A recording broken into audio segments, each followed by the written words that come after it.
The morning alarm at 6 a.m. was unnecessary. Rebecca Martinez had been awake for 20 minutes already, listening to the subtle sounds that told her everything she needed to know about her household. 12-year-old Emma was already stirring in the room across the hall, her breathing changing from the deep rhythm of sleep to the lighter pattern of wakefulness. 9-year-old Marcus was still deeply asleep, but he'd be up soon, always exactly 7 minutes after his sister. 4-year-old Lily was beginning to make the small whimpering sounds that meant she'd be calling for Mama within the next few minutes. At 35, Rebecca had been blind since birth, but she navigated her world with a precision and confidence that often amazed the sighted people around her. Her small apartment was organized with military efficiency. Every item had its designated place, every room had its specific purpose, and every sound had its meaning. She knew the difference between Emma's footsteps when she was happy versus when she was worried. She could tell from Marcus's voice whether he'd done his homework or was about to confess he'd forgotten it. She could sense Lily's mood from across the room, simply by listening to how she played with her toys. Rebecca had been raising her 3 children alone for 2 years, since their father decided that being a parent was more responsibility than he could handle. His departure had been devastating, not because Rebecca couldn't manage without him, but because she'd trusted him to be the kind of man who wouldn't abandon his children. The divorce had left her with full custody, a mountain of bills, and the challenge of proving to various social services agencies that a blind woman could indeed provide adequate care for 3 young children. Adequate was an insult Rebecca rejected daily. Her children weren't just cared for, they were cherished, guided, and loved with an intensity that came from understanding that love wasn't about what you could see, but about what you could feel, hear, and know in your heart.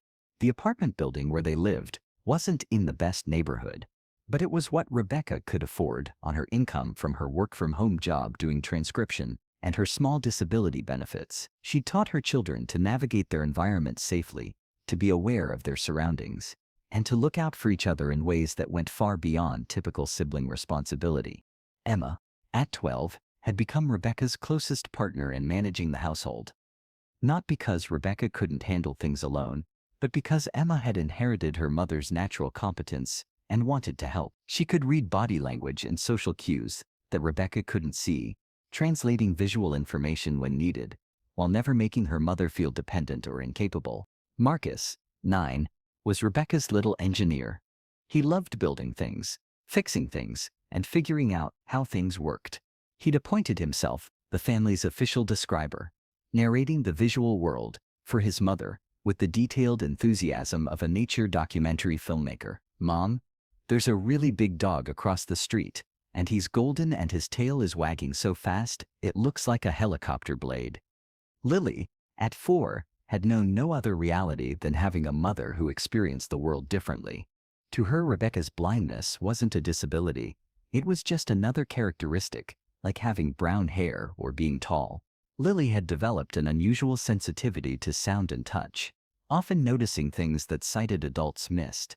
The Family Feud opportunity had come through Emma's school, where a teacher had nominated their family for the show's special episode featuring extraordinary families. The nomination letter had focused not on Rebecca's blindness as inspiration, but on the family's remarkable closeness, their innovative problem-solving, and the way they'd created a home filled with laughter, learning, and unconditional support. When Rebecca first received the call from the show's producers, her initial reaction was skepticism. Television seemed like a visual medium that would highlight her blindness rather than her strengths as a mother. But when she mentioned the opportunity to her children, their excitement was immediate and unanimous. "Mom, you have to do it," Emma had said. "People need to see that being blind doesn't make you less of a mom. It makes you more amazing, because you do everything without seeing it." "Yeah." Marcus had chimed in, "You know where everything is better than people with eyes." Lily, in her 4-year-old wisdom, had simply climbed into Rebecca's lap and said, "Mama, you see me with your heart. That's better than eyes." Those words had convinced Rebecca to say yes. The producers had been incredibly accommodating, allowing Rebecca to visit the studio beforehand, to familiarize herself with the layout. They'd provided detailed audio descriptions of the set design, the game format, and the audience configuration. Most importantly, they'd understood that Rebecca didn't need special treatment. She needed information and then the freedom to succeed on her own terms. The Martinez family team consisted of Rebecca, Emma, Marcus, and Rebecca's sister Sophia, who had been Rebecca's biggest supporter throughout her journey as a single mother. Sophia had never treated Rebecca's blindness as a limitation, instead marveling at her sister's ability to create such a warm, functional, loving home for her children. Steve Harvey noticed Rebecca immediately during the pre-show warm-up. There was something about her presence, the way she moved with quiet confidence, the way she seemed completely attuned to her children's voices and moods, the way she navigated the unfamiliar environment with grace, rather than hesitation. But what struck him most was the obvious adoration in her children's eyes when they looked at her, and the way they naturally positioned themselves to be helpful without being hovering or protective. "Rebecca," Steve said, during introductions, "tell me about your family." Rebecca smiled, her face turning towards Steve's voice, with the kind of direct attention that people with sight often fail to give each other. "We're the Martinez family from Phoenix, Arizona. I'm Rebecca, and these are my children, Emma, who's 12, Marcus, who's 9, and Lily, who's 4. And this is my sister Sophia, who's been our rock through everything." "Tell me about being a mom, Rebecca," Steve said gently. "What's that like for you?" Rebecca's smile deepened. "It's exactly like being a mom is for any parent. Wonderful, exhausting, challenging, and the best thing I've ever done. I just do it without using my eyes." "But how do you keep track of 3 kids?" Steve asked, genuine curiosity in his voice. "The same way any parent does," Rebecca replied. "I listen to them. I know their voices. I understand their patterns. I can tell when Emma's worried about something, because her breathing changes. I know when Marcus is getting into mischief, because he gets very quiet. I know when Lily needs comfort, because she starts humming this little song she made up." Emma stepped forward slightly. "Mr. Harvey, my mom knows us better than parents who can see their kids. She pays attention to how we sound, how we feel, what we need. She never misses anything important." Steve found himself intrigued by this family's dynamic and the obvious strength of their bond. The game began against the Thompson family from Georgia, and both teams proved competitive. Rebecca was sharp with her answers, demonstrating a broad knowledge base and quick thinking that impressed everyone in the studio. When questions required visual references, her children would quietly provide context, but never in a way that made Rebecca seem dependent. During one round, when the category was things you might find in a kitchen, Rebecca buzzed in with confidence and answered, "Spice rack," explaining afterward, "I organize everything by smell and touch. I probably know my kitchen better than most people know theirs." Steve was fascinated by Rebecca's competence and the seamless way her family worked together, but it was during the 4th round that the question came that would reveal the depth of Rebecca's wisdom.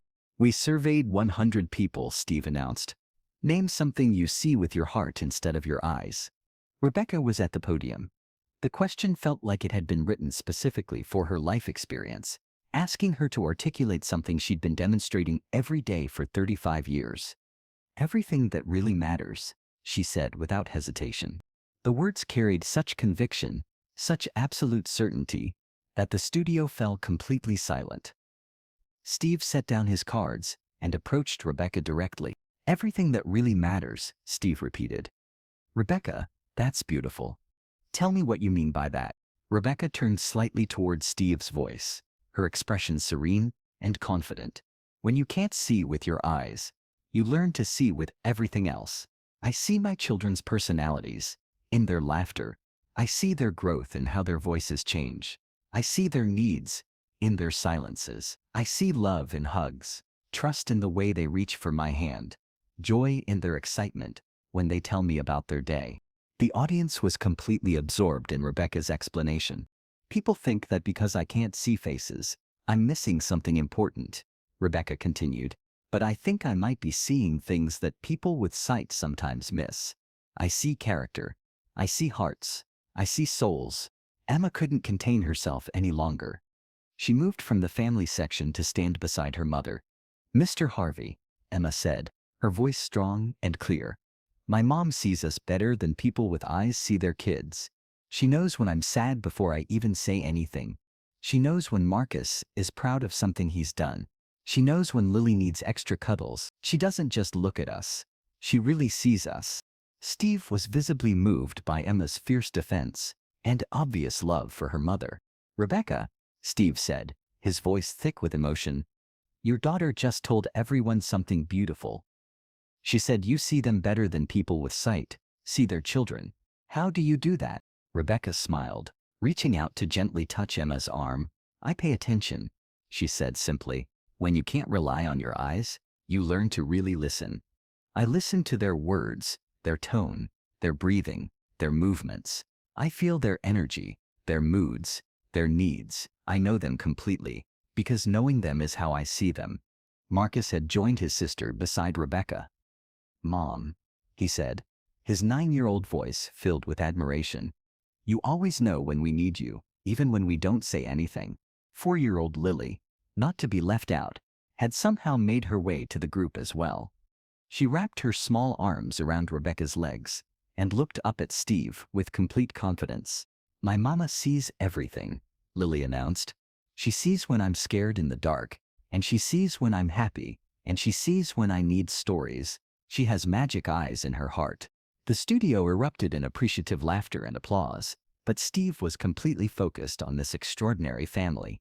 Rebecca, Steve said, kneeling down so he could be closer to eye level with the children, while still addressing their mother. I need to tell you something. In all my years of hosting, meeting families, talking to parents, I have never met anyone who has taught me more about what it means to really see people. Rebecca's composure began to falter slightly as the emotion in Steve's voice reached her. You just showed everyone in this studio, everyone watching at home, that vision isn't about eyes. It's about heart. It's about attention. It's about love that goes so deep, you can feel what people need before they even know they need it. Steve stood and addressed the entire studio. Ladies and gentlemen, we talk a lot about seeing people, about really looking at others, but Rebecca has taught us that the most important kind of seeing happens when you close your eyes and open your heart. She sees her children more clearly than most parents see theirs, because she's learned to see what actually matters. The applause was thunderous, but Steve continued. Rebecca, I want to ask you something. What would you want people to understand about blindness, about being different, about raising children when the world thinks you can't? Rebecca considered the question carefully, understanding that her answer might influence how people thought about disability, about parenting, about the assumptions they made about what was possible. I'd want them to understand that different doesn't mean less, she said clearly. I'm not a disabled mother. I'm a mother who happens to be blind. My children aren't missing out on anything because their mom can't see. If anything, they're gaining something. They're learning that love doesn't require sight, that attention doesn't require eyes, that the most important things in life are felt, not seen. Her voice grew stronger as she continued. They're learning empathy because they've grown up with someone who experiences the world differently. They're learning to pay attention to details that other kids might miss. They're learning that there are many ways to navigate life, many ways to be successful, many ways to love and be loved. Steve reached into his jacket pocket and pulled out his business card, but then he paused. Rebecca, I want to give you this, he said. But more than that, I want to ask you something. Would you be willing to come back, to talk to more people about what you've taught us today? Because what you understand about seeing with your heart, that's something the whole world needs to learn. Rebecca nodded, tears now flowing down her face. If it helps other people understand that blindness doesn't limit love, then yes, absolutely. Steve then did something unprecedented. He removed his suit jacket and approached Rebecca. This jacket has been with me through thousands of shows, he said. But today, it belongs to someone who's shown me what real vision looks like. You wear this, and remember that you don't just see your children with your heart, you've taught all of us to see with ours. As Steve draped his jacket over Rebecca's shoulders, her 3 children gathered around her in a group hug that perfectly illustrated everything she'd been saying about love, attention, and seeing what really mattered. Thank you, Rebecca whispered to Steve, for letting us show people that different families can be beautiful families too. Thank you, Steve replied, for teaching me that the clearest vision comes from the heart. The episode aired 6 weeks later and immediately resonated with viewers in ways that surprised everyone involved. The clip of Rebecca explaining how she sees her children was shared millions of times, but more importantly, it started conversations about ability, parenting, and the assumptions people make about what constitutes normal family life. Rebecca received thousands of messages from other parents with disabilities, from children of disabled parents, and from people who had been moved by her perspective on love and attention. But the messages that meant the most came from sighted parents, who wrote to thank her for reminding them to really see their own children. "I realized I was looking at my kids all the time, but not really seeing them," one mother wrote. "Your story made me understand that sight without attention is blindness. But attention without sight is true vision." The appearance led to speaking opportunities for Rebecca, who became an advocate for families with disabilities and a spokesperson for organizations that supported blind parents. She always wore Steve's jacket to these events, and it became a symbol of the truth she'd shared, that the most important kind of seeing happens with the heart. But perhaps the most meaningful change was in how Rebecca saw herself. She'd always known she was a good mother, but the experience had confirmed that her way of parenting wasn't just adequate. It was extraordinary. She wasn't succeeding despite her blindness. She was succeeding because her blindness had taught her to pay attention in ways that enhanced her relationship with her children. "I used to worry that my kids were missing out on having a normal mom," Rebecca reflected in an interview months later. "But I've learned that normal is overrated. My children are growing up knowing that love is something you feel, not something you see. They're learning that the most important connections happen heart to heart, not eye to eye." Today, Rebecca Martinez continues to raise her 3 children with the same love, attention, and wisdom that captivated a television studio. Emma is now in 8th grade and volunteers with organizations that support children with disabled parents.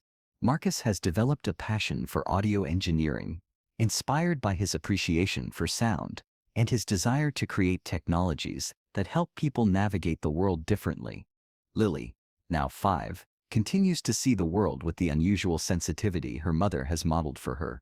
The family has moved to a larger apartment in a better neighborhood, partly funded by Rebecca's increased speaking income and partly by a scholarship fund that Steve Harvey's foundation established for children of disabled parents. But more than their physical circumstances, what's changed is their confidence in sharing their story and their pride in their unique family dynamic.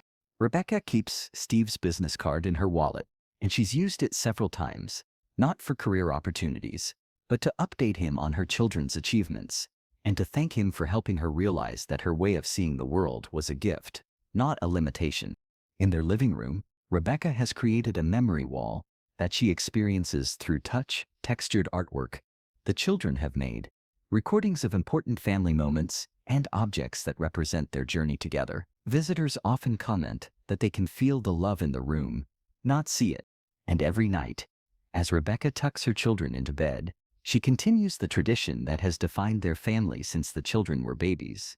She sees them with her hands, gently touching their faces, reading their expressions through touch, and reminding them that they are seen, known, and loved completely. Because Rebecca Martinez had learned that the most profound truth about vision isn't about the mechanics of sight, it's about the willingness to pay attention, to be present, to love so deeply that you can feel another person's heart beating in rhythm with your own. Sometimes the clearest sight comes not from opening your eyes, but from opening your heart so wide that love becomes a way of seeing that transcends anything physical vision could ever provide. And in a small apartment in Phoenix, Arizona, 3 children continue to grow up, knowing they are seen more clearly by their blind mother than most children are seen by parents with perfect sight. Because being truly seen has nothing to do with eyes and everything to do with love that pays attention.